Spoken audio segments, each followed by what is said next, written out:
Om Nimaya Hare Krishna, dear devotees. So I wanted to seek the blessings of Radha Madhav, Radha Shamsudar, Krishna Balaram, Bal, Gopal, Gonitai, Srila Prabhupada, Guru Maharaj, and the assembled devotees. So the final 3 chapters of the Bhagavad Gita, 16th chapter is entitled The Divine and Demoniac Natures.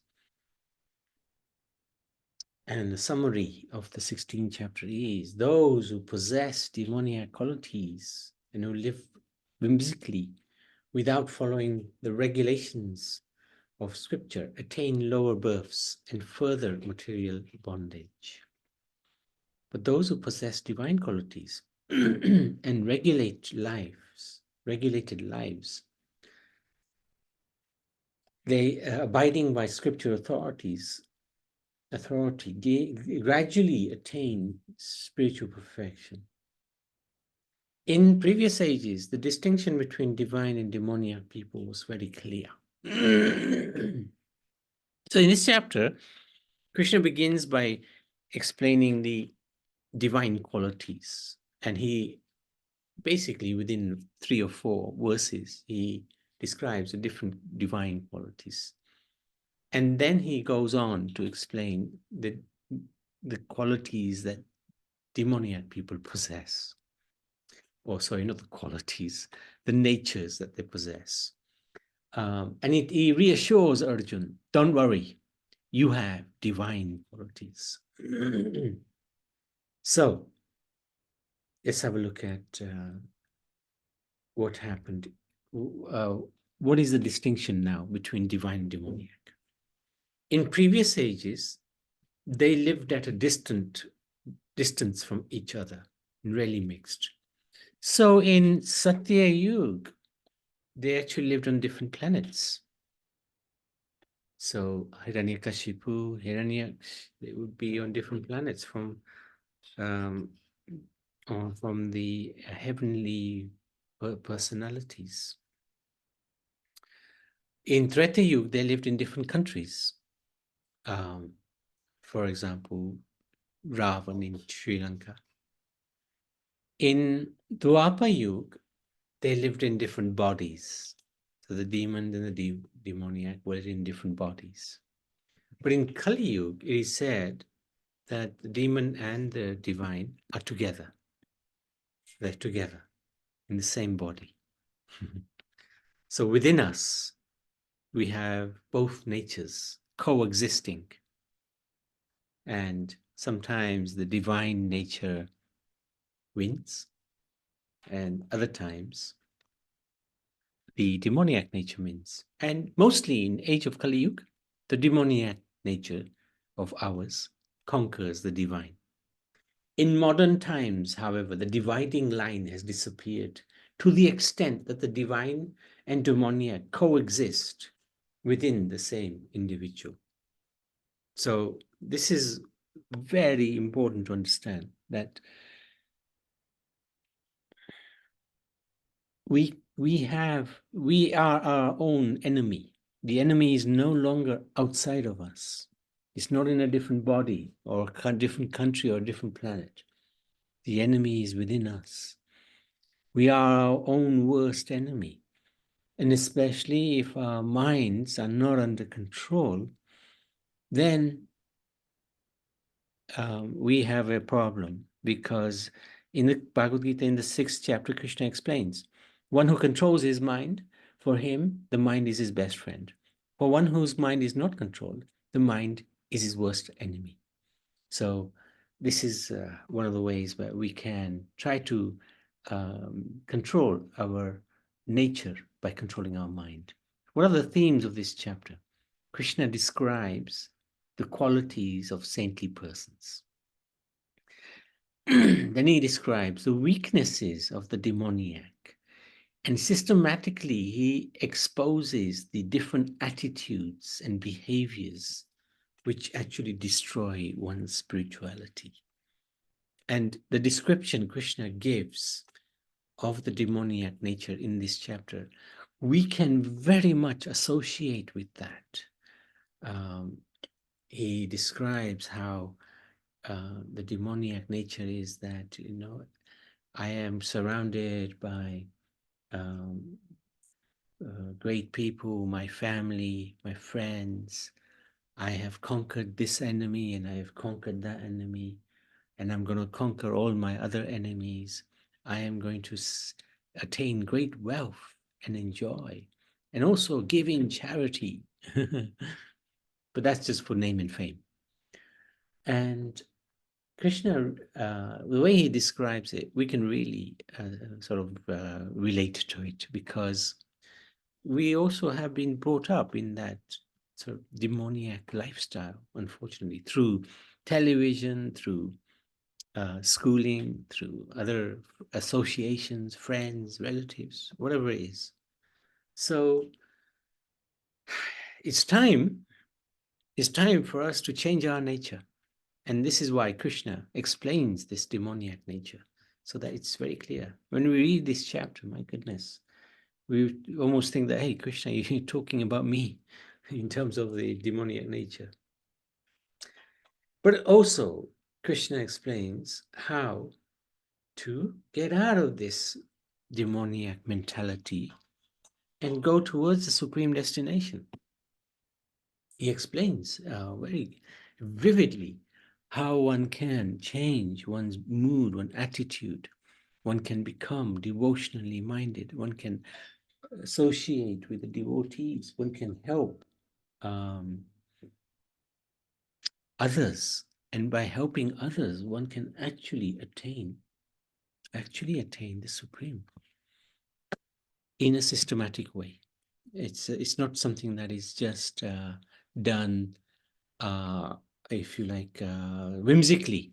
There's a process to follow, and a very simple process, especially in Kali Yuga, the process that the Lord has given us is divine. It's just the most ecstatic process, because all we have to do is chant the holy names of the Lord. That's it. Simple as that. In this age of Kali Yuga. And who cannot chant the holy names? Everybody can do that. So the Lord is very kind. He gives a process which can allow us to become involved at every level. So this is the beauty of devotional service. So, chapter 17, the divisions of faith. In the previous chapter, Krishna described two extremes, the divine and the demoniac. Day-to-day experience, however, reveals that we are actually have many faces, do not necessarily have one or the other. So there's a halfway house. Sometimes we're good, sometimes we're not so good, sometimes there's a middle way.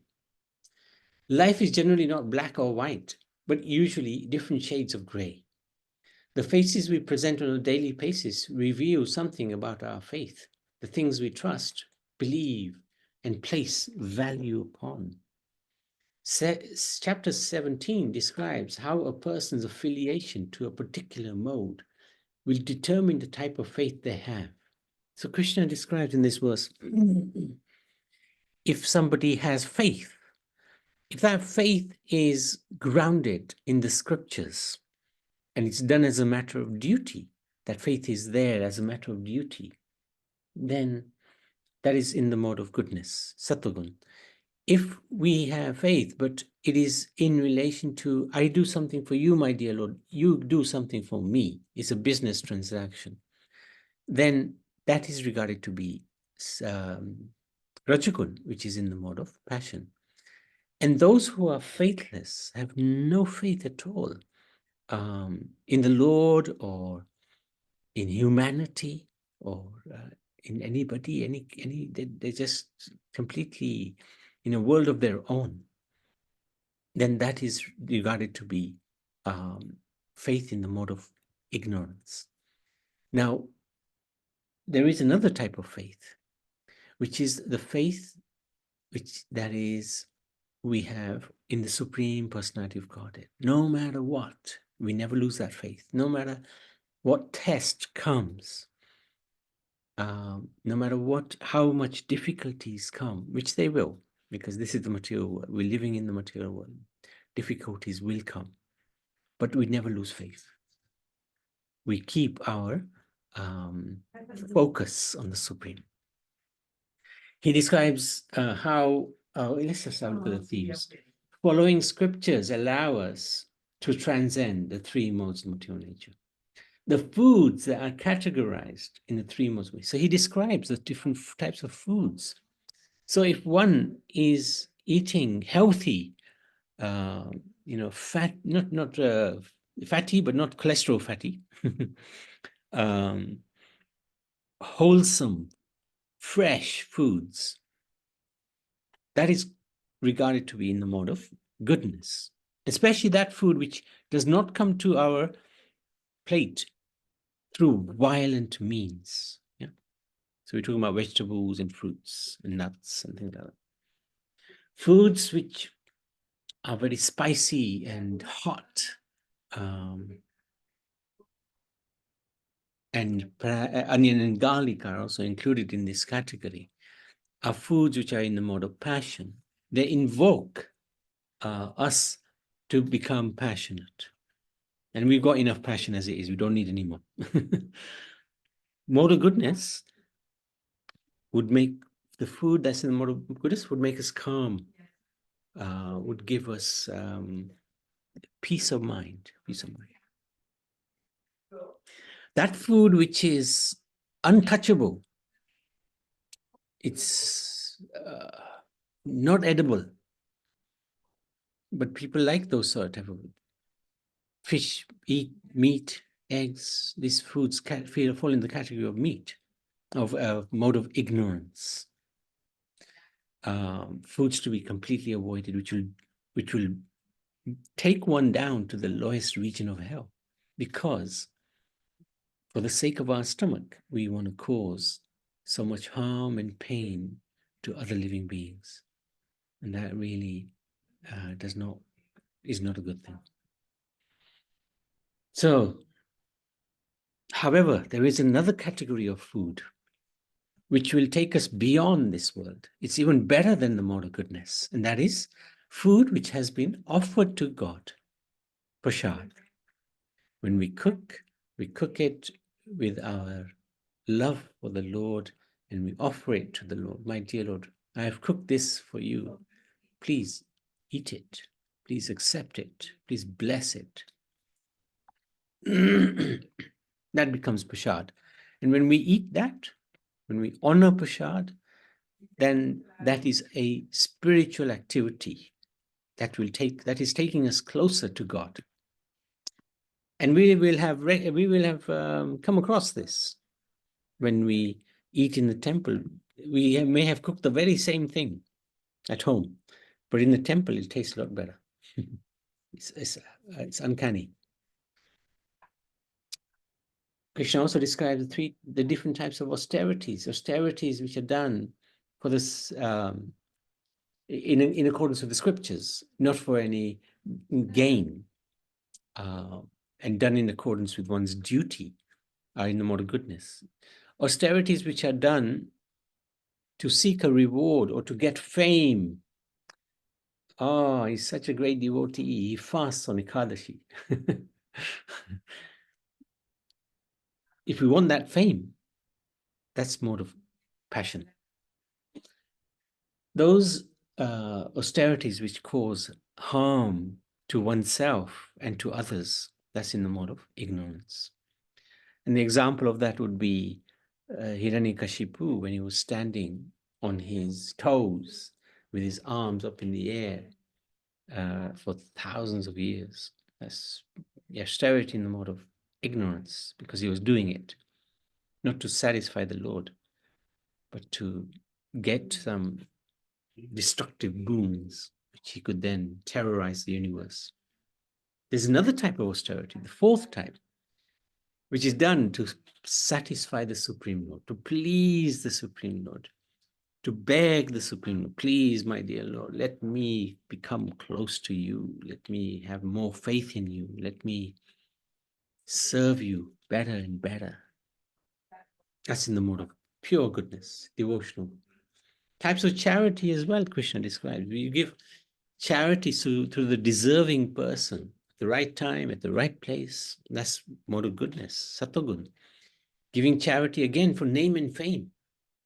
I want you to publish that I have given you £1 and I want you to put it up on the board. That's mode of passion. Charity, those who give charity to the wrong person, wrong time, wrong place, mode of ignorance. And then the best type of charity is when you go to the temple and you put the money into the hundi. Nobody knows. Nobody knows. That's the best. And also Krishna describes the significance of Om Tat Sat. So it's a very, very nice chapter. It's a long chapter, but it's a very nice chapter. It gives us an indication of where we are in our spiritual life or in our material life. Final chapter is called it's the conclusion, called the perfection of renunciation. 18th chapter is the final summary of the Bhagavad Gita. Again, it's a long chapter, 70 odd verses. After systematically outlining various spiritual truths, Krishna offers his Paramam Vacha. One should take up Bhakti Yoga.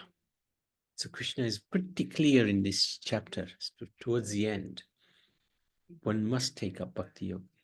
Bhaktyamam Vijanati. You can only know Krishna as he is through devotional service. The most essential spiritual practice outlined in every chapter of this conversation, except chapter 1. Chapter 1, Krishna didn't say anything, practically. But in every other chapter, Krishna describes some aspect of bhakti. In the 12th chapter, it's just about bhakti. Thus, one is offered the opportunity of permanent happiness and fulfillment by the achievement of Krishna consciousness, considered the perfection of renunciation. So we are looking for permanent happiness. Nobody is looking for unhappiness, but unhappiness comes, whether we want it or not. We've got no choice. Toothache comes. It'll go as well, but it will come because that's the nature of this world. It's never any permanent type of happiness in this world because we are looking for it in the wrong place. In such consciousness, so this is God consciousness, an individual can smile in the face of all situations and circumstances, confident that the smiling Krishna is his constant companion, eternal friend. So this is the stress buster. We often get stressed because we have so much uncertainty in our life. So many things go wrong. But if we understand that we have taken shelter of Krishna, he's in charge of our happiness, and he won't do anything to make us unhappy unless it's good for us. So if we're going through some pain, some stress, we can understand that this is only going to be good for me. And we smile. We smile. Thank you, my dear Lord. This stress, I know, it is there because it is good for me. And I accept it as your prasad. And I beg to remain at your lotus feet. Please don't let me forget you in the most trying of circumstances. Let me not forget you. The themes of this chapter are how to work in renunciation and the 5 causes of activity. So 5 causes. One is us, like we desire. Another is material nature. Another is the Paramatma. Then there's 2 more, I can't remember them now. Krishna also describes the 3 kinds of knowledge. These are again on the basis of Sattvagun, Rajagun, Tamagun, the 3 modes of material nature. 3 types of action, 3 types of happiness. Happiness is a really interesting one. That happiness, which in the beginning is nectar, but in the end is poison, that's in the mode of ignorance. No, passion, sorry, passion.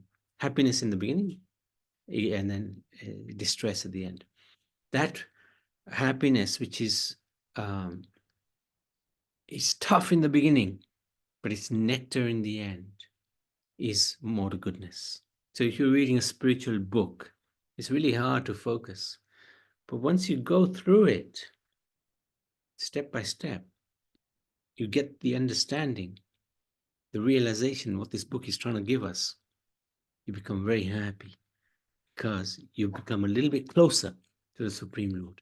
But it was hard in the beginning, nectar in the end. That happiness which is horrible in the beginning and horrible at the end is in the mode of ignorance. So somebody who likes to drink, they drink all day. They start by drinking. Happiness at the beginning? No, total unhappiness. And throughout the day, total unhappiness. At the end of the day, unhappiness because they're just intoxicated. But there's a fourth type of happiness, which is bhakti yoga, devotional service, to be engaged by the Supreme Lord in his seva. One can only be happy. Krishna also describes the one ashram system. So we discussed that in one of our sessions, or two of our sessions, about the Brahmins, the Kshatriya, Vaishya, Shudra, and also about the Brahmachari, the Grahastha, Vanaprastha, and Sannyas. And then the final message, Krishna advises Arjuna to surrender and to spread the knowledge. Surrender, he says, Sarva Dharma Parityaja, he says, give up all types of religion, just surrender unto me, and I will protect you from all fear, all sinful reactions. Do not fear. And he also says, give this message to others. This is a secret message. Give it to others. And that person who gives it to others is very dear to me. There's nobody more dear to me. And then at the end, Krishna says to Arjuna, have you understood what I've told you? You can do what you like, but have you understood? And Arjuna says, yes, I've understood what you have told me, and I will do what you say. I completely agree. I surrender unto you. So this is the Bhagavad Gita. And we are very fortunate. We have this fantastic, amazing scripture, which gives a summary of Vedic knowledge, gives us a roadmap to how to live in this world, which is a crazy world, but how to live in this world in such a way that although we're living in it, we're not really in it because we are trying to connect with the Supreme Lord. And even just that trying to connect with the Supreme is enough. The Lord sees we are making an effort. He will come running towards us because he already is missing us. So we are very lucky. So we would always encourage devotees to read the Bhagavad Gita every single day, little bit, and try to study the Bhagavad Gita, understand the instructions given by Krishna to Arjuna, and our lives will be very sublime. Any questions? Any comments? Hare Krishna, Prabhuji. Hare Krishna. Thank you for taking us through the whole Bhagavatam briefly. So we really appreciate it. And thank you. Now, other thing is that, the 5 causes of activity. The 2 are the place of the activity and the endeavor. Place and endeavor, that's it. Well done, well done. Thank you so much, Nanivan. Thank you, Prabhuji. And you are inspiring because, you're taking it very seriously, and being a highly qualified person in the material world, to take this seriously is no joke. It's no joke. So I'm very, very happy. Thank you so much, Naniman. Partly, mostly due to your guidance towards the scripture side, Prabhuji. I think you're a natural born devotee. You're so gentle, and kind-hearted. Thank you. Thank you. Thank you so much. Okay. Anybody else? Any questions? Any comments? Anything you'd like to share about the Gita? Something that you may have read and, oh, this is nice.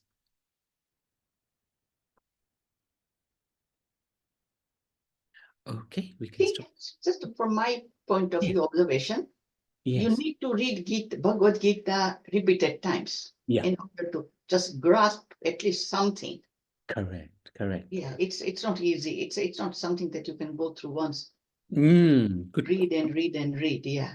This Good. is only 700 verses. What about Bhagavatam? 18,000. So those, I really admire those who have learned and who are able to converse to us about the different slokas from the Srimad Bhagavatam, Chaitanya Charitamrita. Yeah. Yeah, I think Rian should be one of them when he grows up, a little bit more than. Oh, he's amazing. Yeah. He's amazing. He will know all this. Yeah. He's nearly done the 16th chapter now. So yes, yeah, he's amazing and he will know this. So this is the thing. If you start very young, but you have to have sukruti to have that sort of knowledge to start learning, which Rian has. So really appreciate that and thank Krishna for people like him who can continue to spread this message of scriptures. Yes, he's our future. He's definitely. No doubt. We need more like him. That's true. In terms of reading, Mahatma Gandhi wrote something very nice. He wrote that, every time I feel sorrow or distress, lose hope in this world, I pick up the Bhagavad Gita. I just read any verse and I get great hope and, inspiration to continue. So yes, absolutely. We should try to read every day if we can. Something, at least. No, thank you for sharing that anyway. Okay, Bhagavad Gita ki jai. Okay.